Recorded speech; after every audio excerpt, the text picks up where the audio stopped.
Now we're going to open our firmware and make the changes we need to get it to work well and properly with our Ender 3. So we're going to our downloads folder and we'll go to the Marlin firmware that we just saved as the example. And I'm going to open that folder. Inside there we have a Marlin folder. And this is all the files that we're going to be compiling. Luckily, we only have to deal with one or two of them. So if we scroll down, you see there's quite a few, but the one we're most worried about is this one that says Marlin. Has a little different icon there. Double click that, and if you have Arduino installed, like we've already discussed, that will open up. It takes it a minute. Okay, so here it is. All those files that we just saw in that list are right here, and if we click here, here's the rest of them. All right, so there's a whole bunch of those, but most of it is used for reference from the configuration H and the configuration advanced H files, which are the ones we're going to work with. So this is the big list of files that we're going to need. The very first thing we're going to do is go to the very top of this list and go to example configurations and open that. We are using a Creality Ender 3, so we'll double click Creality, Ender 3, and these files kind of have some preloaded changes already to save us some time and hassle. So we're going to just click down here, drag up and highlight all those, right click and copy those. And then I like to expand my screen here so that I can see my entire breadcrumb trail. And I'm going to click Marlin to go back to the main Marlin folder. Okay, this is the one with all the files. I'll right click over here on the white somewhere and paste. And it says there's two with the same name. Are you sure you want to do that? Hit yes, replace the files in the destination. And it will copy over the original files. And now we can scroll down to our marlin.ino, which is our main Marlin file, and open that. That will come up in Arduino. If you don't have Arduino, it's going to come up with a message that says, well, how do you want to open this? And you need to come talk to me and make sure we get Arduino installed.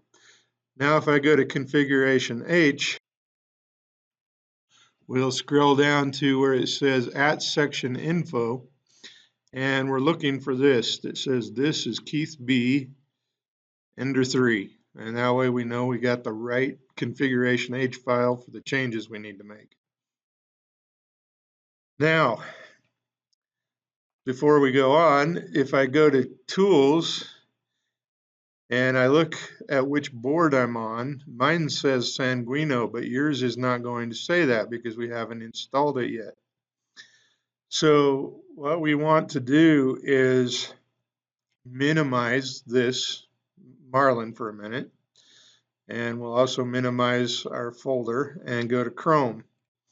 And when we're in Chrome, I'll open a new tab and I want to just type Sanguino board driver, enter. And this very first one, it should be the first one, it says Lausus Sanguino. We'll click that, and it takes us to a GitHub page that this guy made so that we could get what we need here. We're going to scroll down and go to the HTTPS. Don't click it, but highlight it, this section right here. And we will copy that, not paste it, copy it. And we'll go back into Marlin. We want to go to the program though, so I'll minimize this and go back to our Marlin over here. And we're going to go to Preferences under File. And that brings us to our preferences. Down here at the bottom it says Additional Boards Manager URLs. I've already pasted this. Yours will be blank, so you'll just click inside here and hit Control V or right click. Nope, it's not going to let us right click, I guess. So just hit Control V, and that will paste this URL in the right place. So we'll go ahead and hit OK. And now when I go to Tools and Board, I want to click on Board Manager, and that will load any boards that we've told it to load. And then I'll type up here in the search SANG, and that brings up the Sanguino. Before it wouldn't be there. So I've already installed it, but you'll click Install. You'll have a little green Install button here. Click Install, and that will install that so that when we come back up here to Tools and Board, we see now that we have Arduino stuff and Sanguino. And Sanguino is the name of the board that we're going to flash, so we want to select that. And when I go to Tools again, I see Sanguino is selected. Next, we want to go to Marlin again, so we're still in Marlin. We'll go to Tools, Processor, and we need to make sure that ATmega 1284 is available, 1284p. If yours isn't, in order for that to show up, we will have to go to our sketch and go include library and manage libraries. Whoops.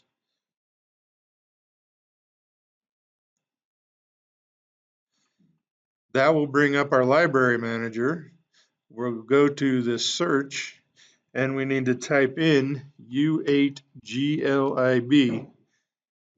And when I do that, it will search through and find anything with that or something similar in it. I'm going to scroll down to right here. We see U8GLIB, and I've already installed it.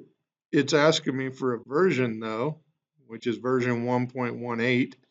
So I'm going to install that.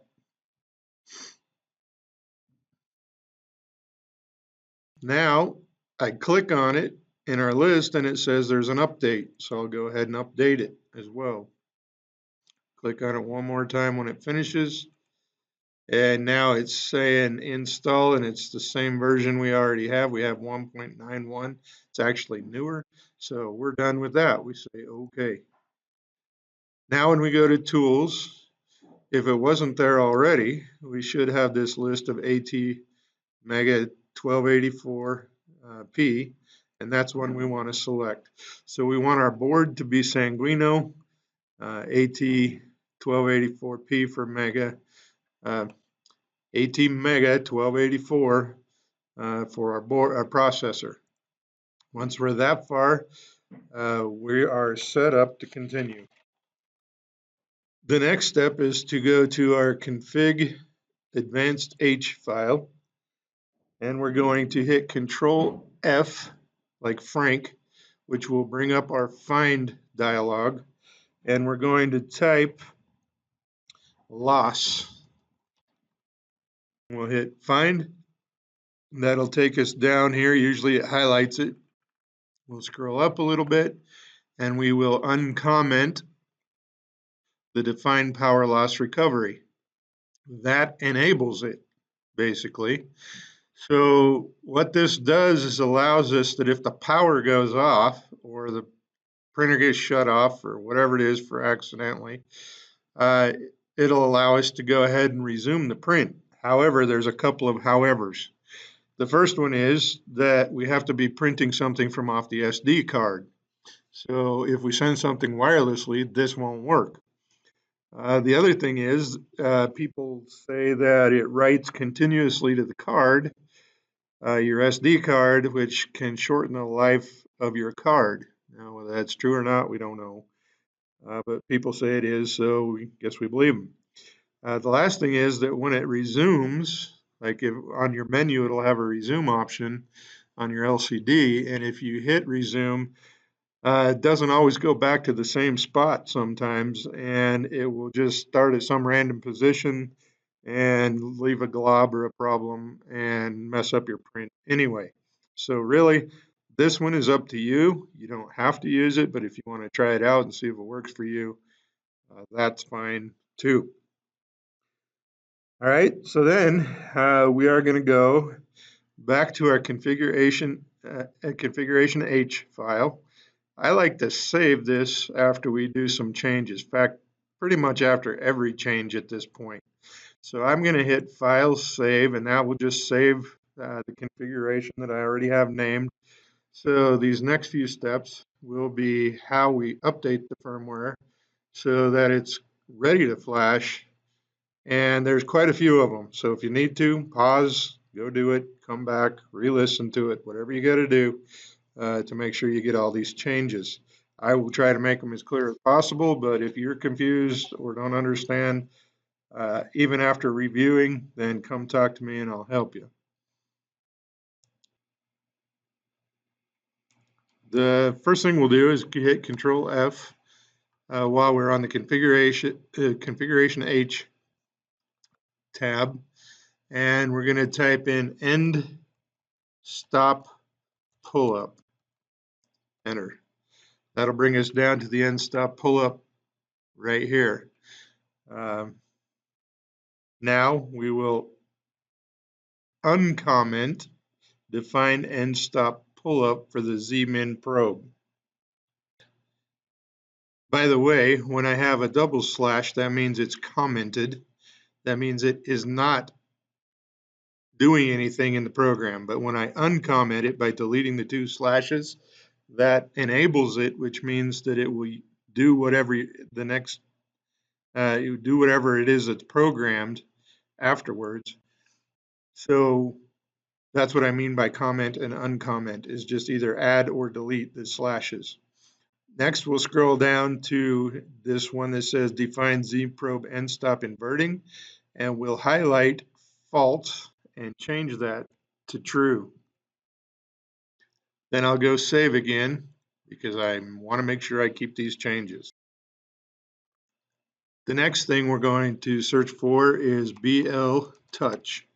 Hit enter, and it shows it's highlighted down here, so I'll scroll up.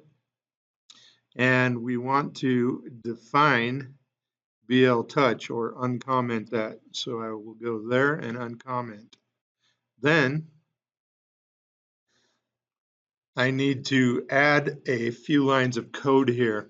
So I'm going to type hashtag if, and I'll turn on cap locks, enabled, parenthesis, BLTouch, parenthesis.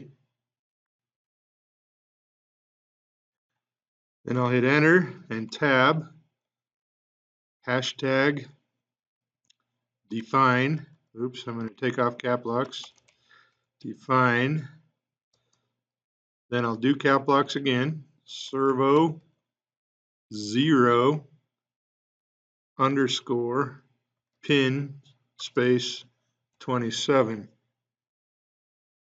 Then I'll hit enter, and we are going to add two more things. And that first one is going to be commented out for now. Later we'll change it, but we'll type define, lowercase again, define, hashtag define, cap locks again, BLTouch, underscore delay, space 375, space. By adding two hashtags like this, I can add a note that will not be included in the compilation, but helps me know what I'm doing. So I'm going to do lowercase, ms means milliseconds, and we'll just make a little note, enable and increase if needed. And the reason we add this is because if it acts up when we're, in other words, it does weird things while it's probing, then we can change that to a higher number or a lower number to make it do things better. Then we'll hit enter and backspace once, twice, and I'll do hashtag and if. And then I'll go save those changes, file, save.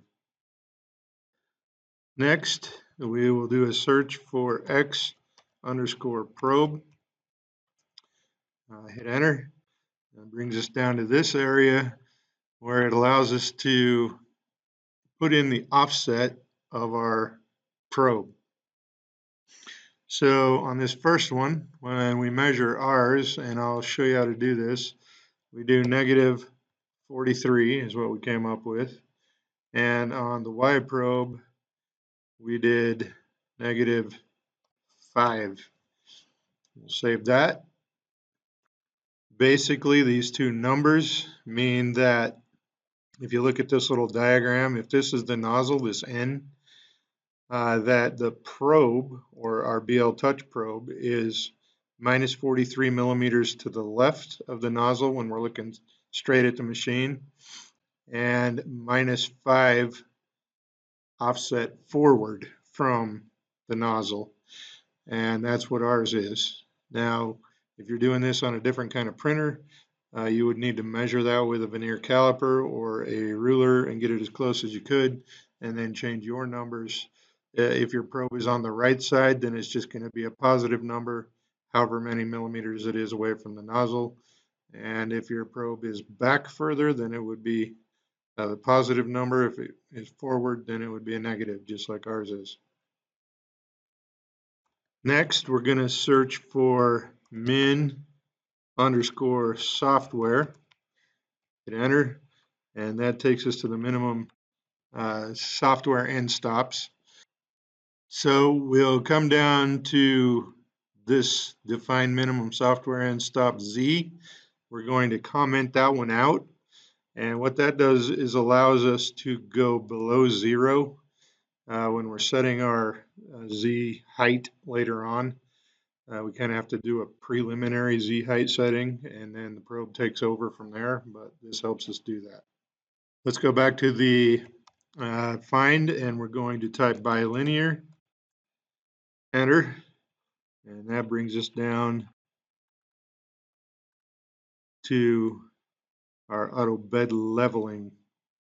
We'll come down here and uncomment the one that says define auto bed leveling bilinear.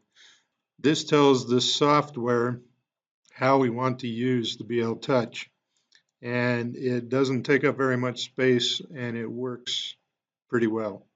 One more thing we're going to search for is Z_safe. Enter. That brings us down here, and we want to comment out so that it enables Z-safe homing.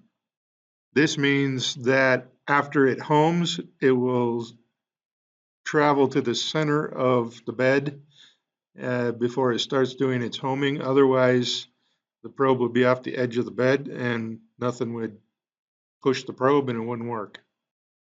So after you finish this one, that's the last thing we're going to do in our configuration H file.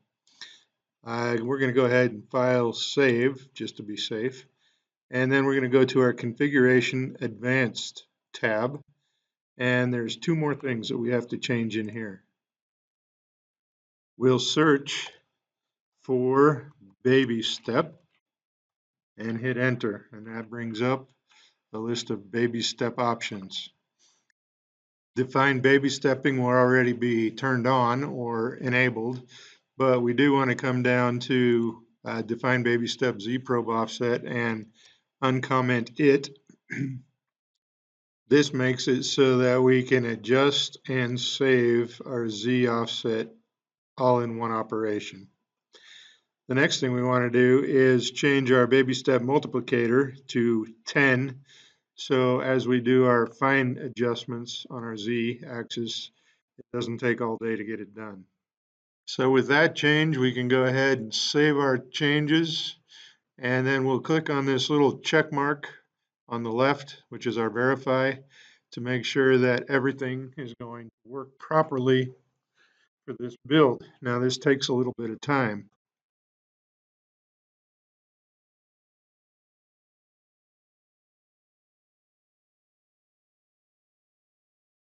You'll notice that we got an error, and if we drag this window up a little bit, it says that we overflowed by 11,000, almost 12,000 bytes.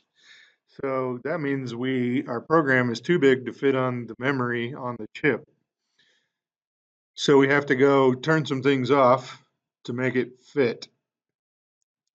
We will start again in our configuration H file then and show you some things that can slim down the memory. So hopefully when we compile things will fit again. One of the first things that we can disable to save space, and that isn't used very much anyway, is the buzzer or the little microphone, or not microphone, speaker. So we'll hit Control F. While we're in our configuration H file, we'll hit Control F and type in buzzer. That will take us down to the speaker/buzzer section. And right now it says that it's enabled. We will just put 2 slash marks in front of that and a space to disable the speaker. That will save us around 2,300 bytes. The next one that we'll do is the boot screen. So we'll do Control Find, Control F, and type boot screen, enter, and that comes up and shows right here, the one that's highlighted on mine. We will just slash in front of that one, 2 of them, space, and that saves about 1,500 bytes. For the next one, we'll change back to our configuration advanced H, and we'll do our Control F and type ARC. This is for ARC support, but most slicers don't use it, so we can turn that one off pretty safely. So we will put a couple of slashes in front of ARC support with a space, and that one actually saves about just over 4,000 bytes. The next thing we'll search for is going to be menu stuff that we can leave out so that it won't be uploaded. It reduces some of the options in the menus, but most of them we don't use anyway, like acceleration, jerk, and that sort of thing. Especially with Simplified 3D. Cura does use those some, so this might be one that you hold back on if you use Cura a lot or you're making a lot of changes in Cura. But for this one, we'll go ahead and do it. We're going to look for Slim and hit enter, and that brings us down here. We want to enable, so remove the 2 slash marks, Slim LCD menus. By enabling this one, it saves us almost 8,000 bytes. Go up and hit File Save to save that change along with the others we've made. And by making all those changes, it should put us under the amount of memory we need to be able to compile. So we'll go ahead and go up and verify one more time and let it run its course. And we see that if all goes well, we get a completed sketch, and it says we're only using 97% of our storage space, which is less than the 130,000 that we have available. So we're golden. Now we're going to add a few lines of code that will help speed up the process of the bed leveling. So this is important. Some of these we've already searched for and changed some things. But we're going to go back to them and add a few more things. First thing we're going to do is go back to our configuration H and hit Control F and type BLTouch. That'll bring us to a similar spot a familiar spot where we already enabled the pin Servo 27. But now we need to go down a couple of clicks underneath that, and we're going to add a couple of comments. That's what this slash asterisk does. And then as we go down from there, it automatically adds lines. We're going to type the following: BLTouch V 3.0 and newer Smart Series. So this is just reminding us what this section is for. Genuine BLTouch 3.0 sensors.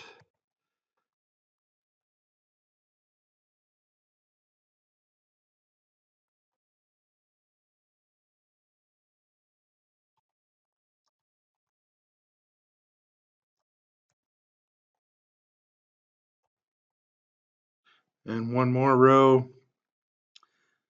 If the pin trigger is not detected, first try swapping